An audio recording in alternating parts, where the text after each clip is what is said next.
Parents, I'd just like to give you an idea of what type of editing marks we use in our classroom.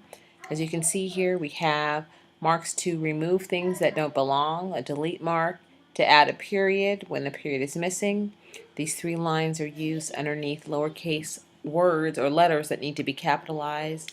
You draw one line through capital letters that should be lowercase. And instead of using this one, we prefer to circle a word that's misspelled instead. So in the class, instead of just doing a straight line, we do this to fix the spelling. So in class and at home, we prefer that you do the circle method so that the way they can see the misspelling and correct it. To add commas and apostrophes or quotation marks, we use these little carets.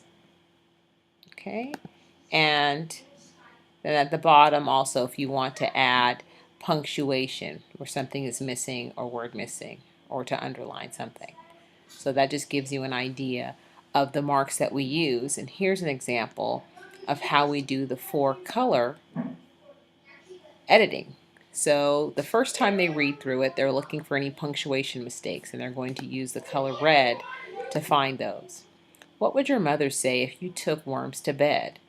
Okay, well, this should be a question, so we get rid of that period and we draw in a question mark. What if you hid in a chicken house for hours? Okay, now you may have noticed there's a mistake here, but they're not looking for that right now. The first reading is just looking for punctuation. What if you hid in a chicken house for hours? Again, we need to remove that period or delete it and put in a question mark. A little girl growing up in England did these things. Okay, that's a finished thought, a complete sentence. So here we need to add the period. Her name was Jane Goodall. Another period is needed there. So first reading through, they're just only looking for any punctuation issues. And that's for the red pen. Then they read again looking for capitalization issues. And that's when we use the green. What would your mother say if you took worms to bed? Well, we know this is a sentence, and all sentences, of course, begin with capital letters. So we capitalize that W. What if you hid in a chicken house for hours? Again, beginning of a sentence needs to be capitalized. So they go through and capitalize. A little girl growing up in England did these things. Again, beginning of a sentence. First word of a sentence is always capitalized.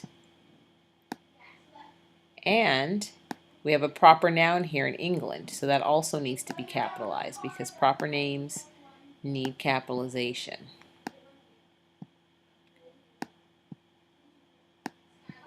Her name was Jane Goodall. Again, proper name here. Jane should be capitalized.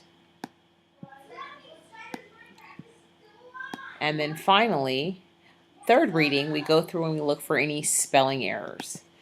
Okay, what would your mother say if you took worms to bed? What if you hid in a chicken house? Now we can go back to this error for house, circle it, and then write the correct spelling of house above it. That E is missing at the end of house.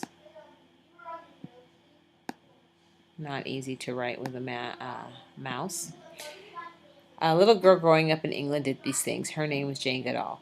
Then at the end, one more reading, if there are any words that should not be there or that are written wrong. In this case, we don't have an example, but if, for example, the word to was used when really to was meant to be used, then the child would use the blue to make that correction. And this is the way that we do corrections in our class, the 4-color editing system.